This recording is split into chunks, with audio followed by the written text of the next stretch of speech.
Good morning everybody, Mrs. Brindley again with another story. Hope everyone is doing really well. Okay, today I thought we'd look at Shifty McGifty and Slippery Sam. In the dead of night, when the moon yawned down, two gloomy rubber dogs plodded through town. They got to their house and they flopped down inside. We're no good at robbing, that's all Shifty sighed. He tipped out their swag bag, but nothing was there, except for a spider, who gave them a scare. You're right, nodded Sam, we're as bad at this job. And think of the places we just couldn't rob. The bank and the butcher's, the paper shop too, the bookshop, the bike shop, and even the zoo.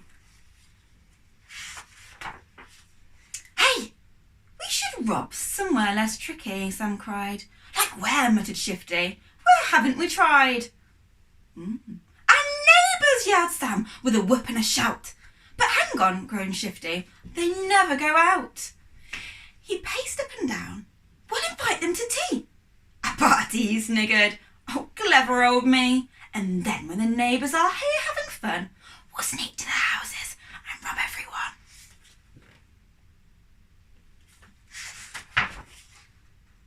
But parties are food, grumbled Sam. We can't cook. Don't worry, said Shifty. We've got this cookbook.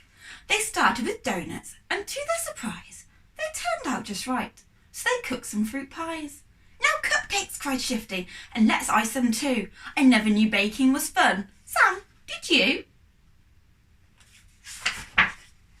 The party day came, and the neighbours piled in. How lovely, said one with a big curly grin. They gasped with delight when the food was set down. So creamy, so dreamy, the best buns in town. Why, thank you, blushed Shifty. It's nothing, beamed Sam. Would you care for a donut with raspberry jam? Now's our moment, hissed Shifty. They're all drinking tea. We need to get robbing. I think follow me. As they sneaked through the window, they hadn't a clue that a neighbour had heard them, what they wanted to do. They're thieves, he said crossly. I think that it's time that we all put a stop to this terrible crime. As the robber dogs went to see what they could find, all of their neighbours were creeping behind. Oh, wow, whispered Sam as they slunk through a door. They've never seen so many goodies before. Then, all of a sudden, the door opened wide. No, you don't, yelled their neighbours, bursting inside. But the Scotty dog suddenly started to sob. My daddy, he sniffled. They stole Big-eared Bob. Don't cry, pleaded Shifty, and Sam turned quite pink. We're sorry, they murmured. We just didn't think.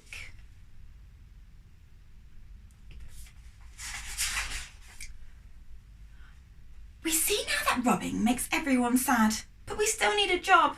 Just a job that's not bad. I know, cried the sausage dog, nodding his head. Why don't you open a cafe instead? A cafe, gasped Shifty. Do you think we could?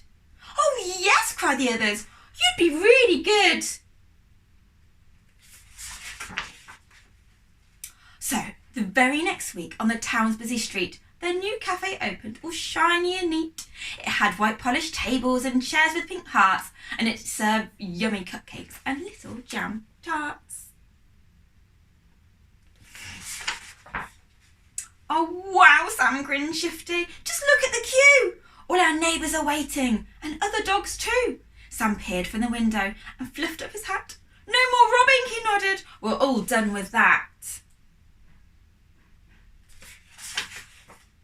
Now Shifty and Sam never grumble or groan. They love baking cakes and they leave crime alone. And as for their swag bag, I'm happy to say they crumbled it up and they chucked it away. Have a wonderful rest of your day, guys, and we'll see you soon. Bye!